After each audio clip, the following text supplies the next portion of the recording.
गुजरात, महाराष्ट्र, कर्नाटक समेत देश के 8 राज्यों में बारिश ने लोगों की मुसीबतों को बेहद बढ़ा दिया है। महाराष्ट्र के बड़े हिस्से के लिए ऑरेंज अलर्ट इस वक्त भी जारी है। इसमें पालघर, सतारा और पुणे शामिल है, जबकि मुंबई के लिए येलो अलर्ट जारी किया गया है। नागपुर में घर से गिरने से एक शख्स की मौत हो गई है। वहीं चंद्रपुर में डूबे हुए घरों से 900 लोगों को रेस्क्यू किया गया है। गुजरात में 8 जिलों के लिए आज रेड अलर्ट है। नवसारी में स्थिति सबसे ज्यादा खराब है। महाराष्ट्र में 2 डैम ओवरफ्लो करने के बाद पूर्णा नदी में पानी बढ़ गया है। मुंबई हाईवे समेत कई रास्ते बंद करने पड़े हैं। इधर मध्य प्रदेश में आसमानी आफत कहर बनकर टूटी है। छिंदवाड़ा में रिहायशी इलाकों में भी बाढ़ का पानी घुस गया है। कई गांवों में ऐसा कोई घर नहीं बचा है जो पानी में न डूबा हो। इधर तेलंगाना में 20,000 लोगों को सुरक्षित जगहों पर पहुंचाया गया है। कल भद्राचलम के पास गोदावरी नदी में पानी बढ़ने से यह कदम उठाना पड़ा है। राज्य के कई इलाकों में भारी बरसात की खबर है। इधर राजस्थान के झालावाड़ में भी 140 सेंटीमीटर बारिश रिकॉर्ड की गई है। हरियाणा के सोनीपत में कल एक बाजार में शेड गिरने से 2 लोगों की मौत हो गई थी और 17 लोग घायल हुए थे। तो अलग अलग राज्यों में यह है पानी की कहानी। तस्वीर आप देख रहे हैं नवसारी, जो कि गुजरात का शहर है। कल भी हमने आपको यहां से एक रिपोर्ट दिखाई थी और आज भी देखिए कोई खास अंतर नहीं आया है। पूरा शहर जलमग्न दिख रहा है। चंद्रपुर से ये तस्वीरें हैं जहां पर हर तरफ पानी ही पानी है। महाराष्ट्र का ये जिला इस वक्त पानी में जलमग्न है। मध्य प्रदेश में भी अब हालात बिगड़ने लगे हैं। इटारसी की तस्वीरें बता रही हैं कि वहां पर भी पानी पानी हो गई है जिंदगानी। तो करीब 8 राज्य ऐसे हैं जहां पानी का कहर टूटा है, लेकिन ये 3 राज्य सबसे ज्यादा प्रभावित हैं, जिसमें गुजरात, महाराष्ट्र और अब मध्य प्रदेश में भी कई जिलों से बाढ़ की रिपोर्ट्स हैं।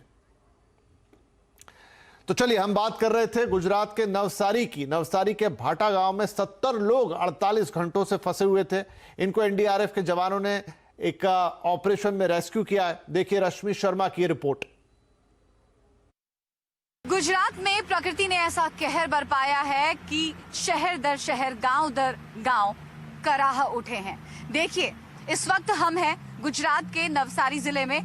गांव का नाम है भाटा और इस गांव की क्या हालत हो गई है आप तस्वीरें देख सकते हैं। फिलहाल हम एक बोट के जरिए एनडीआरएफ टीम के साथ भाटा गांव पहुंचे हैं और ये सफर बहुत खतरनाक है। देखिए जरा, हम आपको दिखाने की कोशिश करते हैं। आगे कई और भी बोट्स हैं यहाँ पर। एनडीआरएफ के जवान मुस्तैदी के साथ आगे बढ़ते हुए तकरीबन 4 से 5 बोट भाटा गांव में यहाँ पर आपको भ्रमण करते हुए दिख जाएंगी आगे बढ़ते हुए। देखिए किस तरीके से यहाँ पर झोपड़ियां यहाँ पर तकरीबन जमींदोज होने की कगार पर पहुंच चुकी हैं। इस तरह के खबर है कि लगातार बारिश की वजह से कई मकान ढहने की कगार पर आ चुके हैं। तो जाहिर सी बात है कि अगर जो लोग उस घर के अंदर हैं उनके लिए मुश्किलात कितने ज्यादा होंगे, वो किस हद तक वहाँ पर फंसे हुए हैं और कितना रिस्क, कितना खतरा है। उनकी जान कहीं न कहीं सांसत में फंसी हुई है और जल्द से जल्द उनका रेस्क्यू होना बहुत ज्यादा जरूरी है। हम आपको एक बार फिर बता दें कि ये बाढ़ सिर्फ जल जमाव ही पैदा नहीं कर रही, बल्कि लोगों की जान भी लील रही है। तकरीबन मौत का आंकड़ा 90 को छूने को है और जान माल का नुकसान हो रहा है।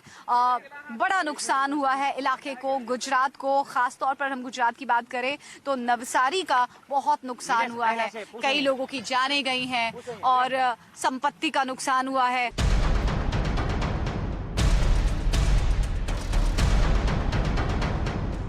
तो मजदार पार करके आ चुके हैं हम यहाँ पर भाटा गांव और देखिए यहाँ पर किस तरीके से जो लोग पानी में फंसे हुए थे, अपने घरों में कैद हो गए थे, उन्हें एनडीआरएफ के जवान उनका सफर रेस्क्यू करके इस बोट में बिठा रहे हैं।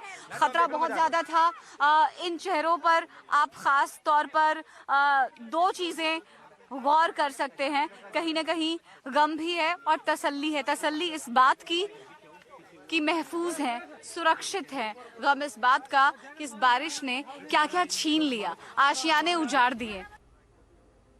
तो ये था नवसारी का भाटा गांव। यहां तो हमारी रिपोर्टर रश्मि पहुंची और आपको वो दृश्य दिखा दिए, लेकिन कई ऐसे गांव हैं, कई ऐसे इलाके हैं जहां पर एनडीआरएफ की टीमें अभी भी नहीं पहुंची हैं और लोग फंसे हुए हैं। उन्हें निकालने की कवायद जारी है।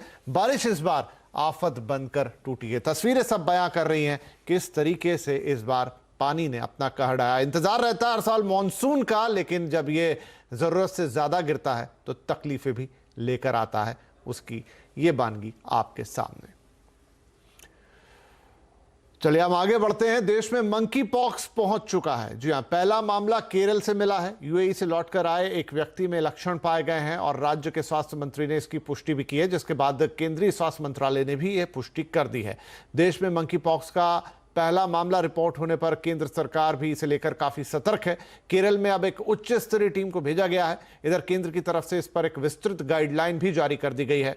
गाइडलाइन में क्या कुछ कहा गया है, किस तरह के एहतियात बताए गए हैं, हमारे साथ है हमारी संवाददाता दीपाली नंदा। तो दीपाली, क्या कहती है गाइडलाइन, क्या सावधानियां रखनी है लोगों को? देखिए, देश में मंकी पॉक्स के पहले मामले की पुष्टि की जा चुकी है। केरल में मंकी पॉक्स से संक्रमित व्यक्ति की पहचान की गई है। बताया ये जा रहा है कि ये व्यक्ति दुबई में मंकी पॉक्स संक्रमित की संपर्क में आया था और देश में लौटने के बाद मंकी पॉक्स जैसे लक्षण इनमें दिखाई दिए और बाकायदा जांच के बाद इस मामले की पुष्टि की गई है। केंद्र सरकार की तरफ से, केंद्रीय स्वास्थ्य मंत्रालय की तरफ से एक उच्च स्तरीय टीम को केरल के लिए रवाना किया जा चुका है। ये टीम केरल में पहुंच गई है और वहां की राज्य सरकार के साथ मिलकर जमीनी हालात का जायजा ये टीम लेगी। बाकायदा केंद्रीय स्वास्थ्य मंत्रालय की तरफ से मंकी पॉक्स को लेकर गाइडलाइंस भी जारी की गई है। इन गाइडलाइंस में मुख्य तौर पर जो लोग विदेश में यात्रा कर रहे हैं उन्हें ये सलाह दी गई है कि वो किसी भी तरह से बीमार व्यक्ति की चपेट में ना आए। वहीं जंगली जीवों का मांस ना खाने की भी सलाह गाइडलाइंस में दी गई है। इसके अलावा इस बात का भी जिक्र किया गया है कि चाहे मृत या फिर जीवित जंगली जानवर हो, उनसे दूरी बनाकर रखें। केंद्रीय स्वास्थ्य मंत्रालय की तरफ से सभी राज्यों और केंद्र शासित प्रदेशों को ये गाइडलाइंस के तौर पर ये कहा गया है कि जो भी व्यक्ति विदेश से वापस लौट रहा है और अगर उनमें शुरुआती लक्षण दिखाई देते हैं तो उस व्यक्ति को फौरन आइसोलेट किया जाए और जो इसकी टेस्टिंग और ट्रैकिंग है उसको बढ़ाया जाए।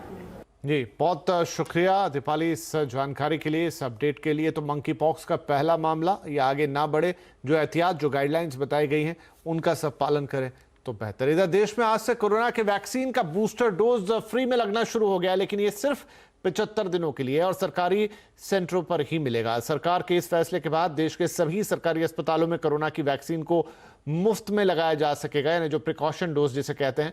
सरकार ने आज़ादी के अमृत महोत्सव पर यह सौगात लोगों को दी है। माना जा रहा है कि बूस्टर डोज की नहीं रहने से लोगों में उत्साह नहीं था, फ्री नहीं रहने से। अब कोरोना महामारी पूरी तरह से खत्म नहीं हुई है, कई देशों में एक बार फिर से कोरोना के संक्रमण बन रहे हैं। ऐसे में ये फ्री बूस्टर डोज लोगों को उत्साहित करेगा कि वो जाकर इसे जल्द से जल्द लगवाएं।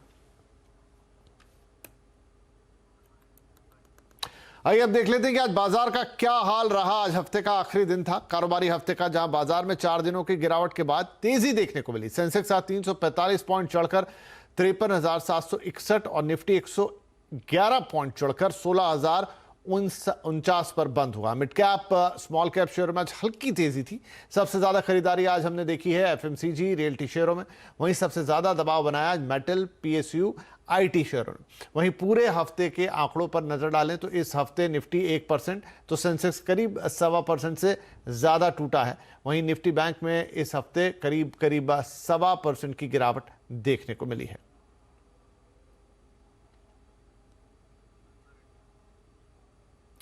रुपया 80 की दहलीज पर खड़ा है, लेकिन आज के कारोबार में इससे आगे नहीं टूटा। हालांकि आज रुपया 6 पैसे कमजोर होकर 89.94 पर खुला और इसमें करीब करीब हमने देखे 89.95 तक के स्तर डॉलर के मुकाबले, लेकिन बाद में रुपए ने वहां से रिकवरी दिखाई और अंत में कल के ही लेवल पर यानी कि 89 रुपए 88 पैसे डॉलर के मुकाबले ये बंद हुआ है।